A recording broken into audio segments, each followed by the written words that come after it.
This is FRM Part 1, Book 2, Quantitative Analysis, and the chapter on measuring return, volatility, and correlation. I always think of volatility in one of two ways.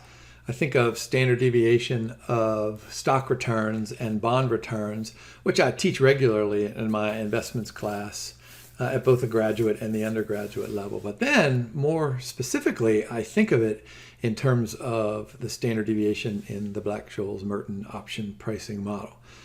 And so either way, volatility measures, some type of pattern that goes like this. There's little volatility like this, and there's lots of volatility like that. So let's go ahead and look at the learning objectives of this chapter. So notice we're going to have lots of defines and explain and describe. So define and distinguish, volatility, variance rate, implied volatility, power of law, weighting schemes, a couple of models.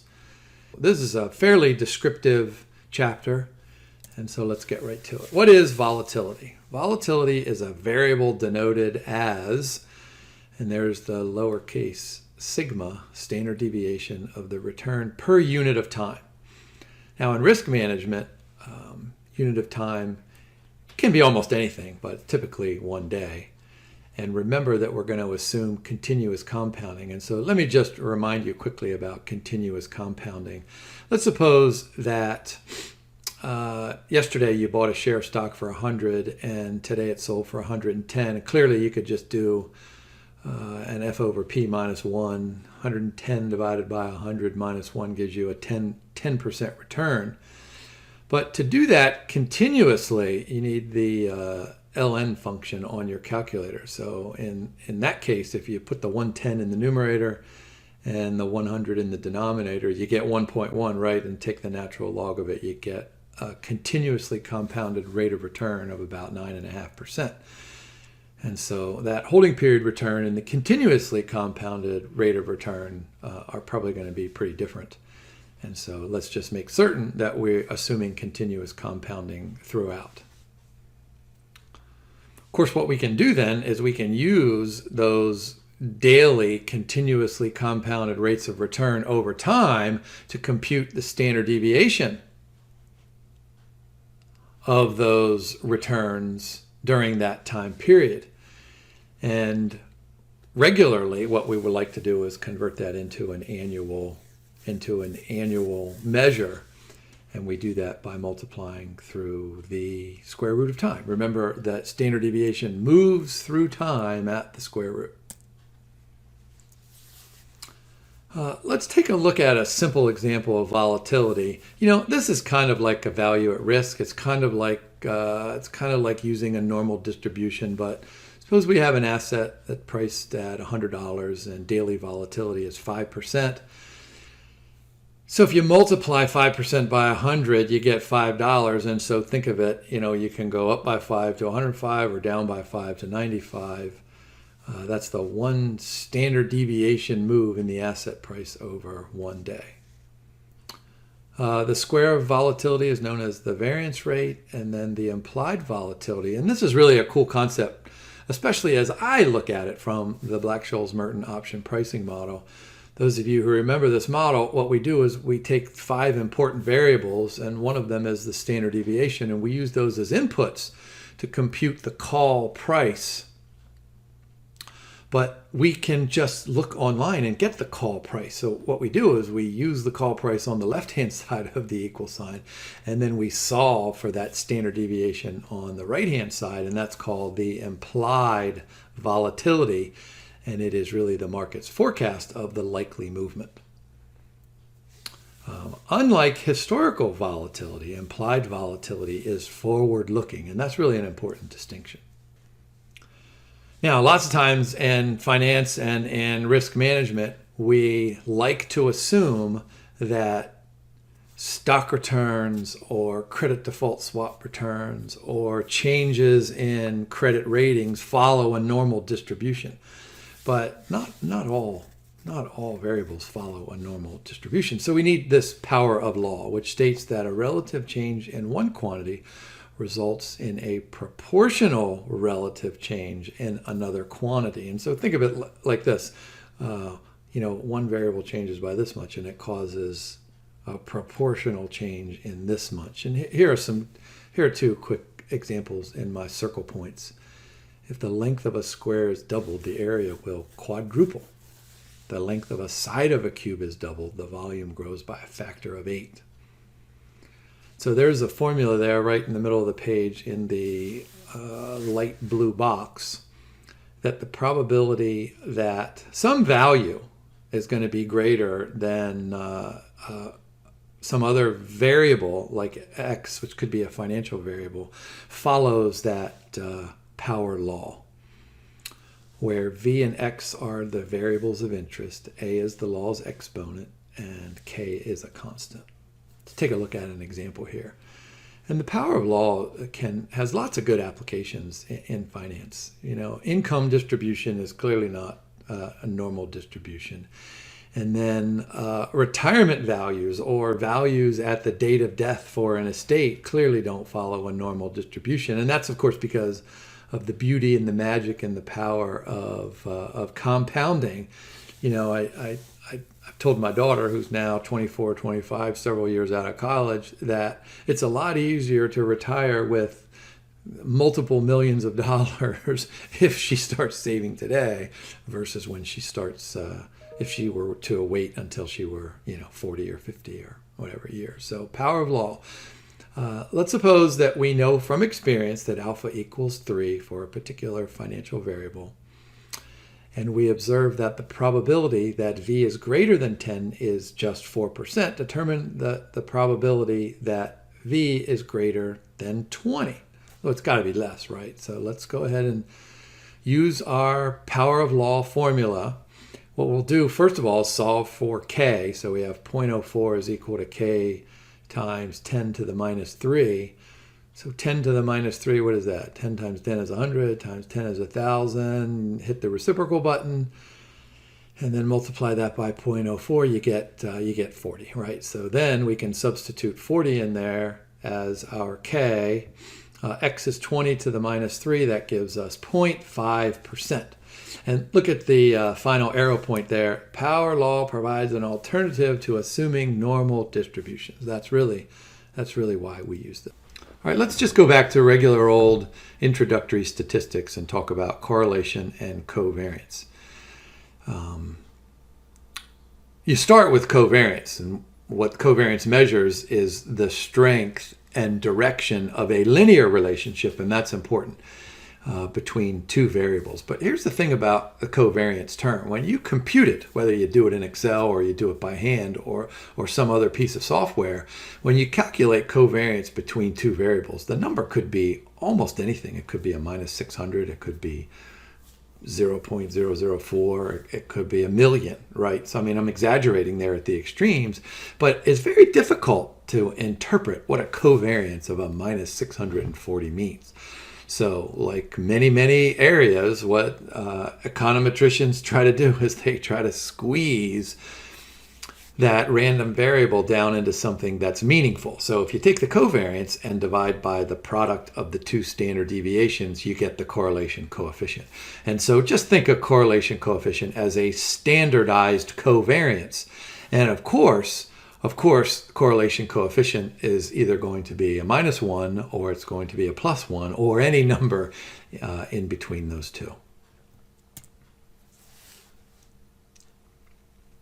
Now here's a good question. Why is it so important to estimate the degree of co-movement? What did I just call it a second ago? Co-riskiness between two assets. And so here's a really simple example in the block point. Suppose a company has exposure to two different positions. It can gain 100 million if there's a 1 standard deviation increase, but it can lose 100 million if there is a 1 standard deviation decrease. All right. Well, we've got these two different positions and we can look at their individual distributions, but what we really need to do is look at their kind of co-distribution. I'll give that another term later on. If there is positive correlation, then total exposure is very high. If there's negative correlation, then exposure is much lower because those gains in one of the positions will be offset by the losses in another position. And if there's zero correlation, the regular old statistician textbooks tell you to think about zero correlation as two variables that are independent of each other. And that's true just from a linear perspective. But the exposure is less, but it still could be large.